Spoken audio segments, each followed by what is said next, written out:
میں نے آج تک نہیں دیکھا کہ کسی مردے کو سفید رنگ کے علاوہ کسی اور رنگ کا کفن دیا گیا ہو، کالے رنگ کا، نیلے رنگ کا، پیلے رنگ کا۔ حالانکہ شریعت میں جائز ہے، کوئی سیاہ رنگ کا کفن دے دے جائز ہے، نیلے رنگ کا کفن دے دے جائز ہے، لیکن حضور کا ایک فرمان کہ اپنی مسجدوں کو زینت سفید رنگ سے دو اور اپنے مردوں کا کفن سفید رنگ سے دو۔ سفید رنگ سے کفن دینا مستحب ہے، لیکن اگر کوئی اور رنگ سے کفن دے دے تو وہ بھی جائز ہے۔ لیکن ہم نے وفات کے موقع پر کبھی اس مستحب کو بھی ترک نہیں کیا، یعنی غم کا موقع ہو تو ہم مستحب بھی ترک نہیں کرتے، اور شادی کا موقع ہو تو صرف ایک نکاح رہ گیا ہے جو سنت کے مطابق، باقی ہماری پوری شادی کی رسوم و رواج جو ہیں وہ ساری شریعت سے متصادم ہو گئی الا ماشاء اللہ۔ باقی صرف نکاح رہ گیا، تو وہ بھی لوگ کہتے ہیں وہ پہلے جا کے مسجد میں کر آئیں تاکہ یہاں یہ تکلف بھی نہ ہو، اور وہاں پوری ہماری شادی کی تقریب جو ہے وہ ہماری مرضی کے مطابق۔ یہ خاندانی رسم ہے، یہ ہم نے میڈیا پہ دیکھی تھی، یہ سوشل میڈیا پہ دیکھی تھی، یہ ہمارے ایک دوست کی شادی پہ گئے تھے، یہ ہم نے وہاں دیکھا تھا، اور کتنی تہذیبوں کا مغلوبہ بنا کے ہم ایک تقریب کرتے ہیں، اور اس میں ہماری خواہش ہوتی ہے۔ ہم شریعت سے نہیں پوچھتے کہ شریعت اس کے بارے میں کیا کہتی ہے۔ تو کیا اسلام غموں کا مذہب ہے، دکھوں کا مذہب ہے؟ خوشی کے موقع پر آپ اسلام کو نہیں بلائیں گے؟ آپ مجھے غم کے موقع پہ آواز دیں، فوتگی کے موقع پہ آواز دیں، میں چلا آؤں، اور جب شادی ہو تو آپ مجھے کارڈ ہی نہ بھیجیں، تو میں کہوں گا کہ میرا آپ سے صرف یہی تعلق ہے۔ غم کا موقع ہو تو آپ شریعت کے مستحب کا بھی خیال رکھیں، اور شادی کا موقع ہو تو آپ شریعت کی پرواہ نہ کریں۔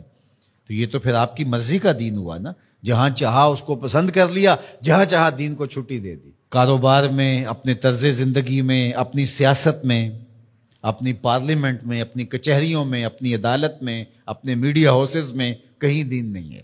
دین کہاں رہ گیا؟ اللہ اکبر۔ اقبال نے جو شکوہ میں کہا کہ اگر مسجد میں صف آ رہا ہوتا ہے تو غریب، دین غریبوں کے پاس رہ گیا۔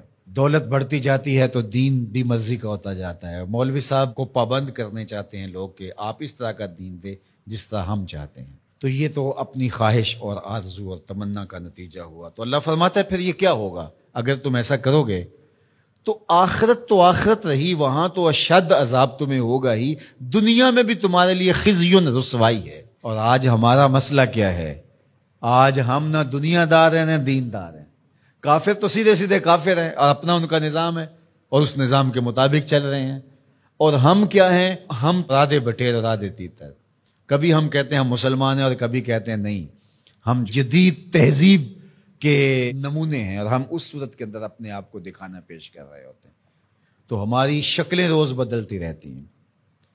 مسجد میں آتے ہیں تو ہم ٹوپی پہن لیتے ہیں، اور پھر ہم ٹوپی بھی وہیں چھوڑ جاتے ہیں، اور میں کہتا ہوں نماز بھی وہیں چھوڑ جاتے ہیں۔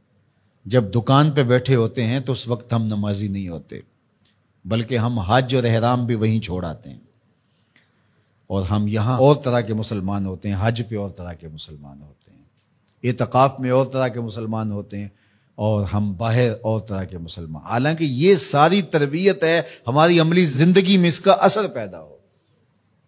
جب سجدہ کریں تو سجدے کا نور لے کے گھر پلٹیں، جب رکوع کرے تو رکوع کا جمال ہمارے ساتھ سفر کرے، جب حج کرے تو حج کا نور ہمارے ساتھ اتر کے آئے اور ہم اس کو معاشرے میں بانٹے، اعتکاف کا جمال ہماری طبع کے اندر راسخ ہو جائے اور ہمارے اندر جو ہے وہ نور بکھیر دے۔ تو مسلمان کا دین اور دنیا الگ چیز نہیں ہے، مسلمان کا دین اور دنیا ایک ہی چیز ہے، اور وہ اکٹھے چلتے ہیں، اور ان کو جدا کریں گے تو پھر چنگیزی کے علاوہ کچھ باقی نہیں رہے گا۔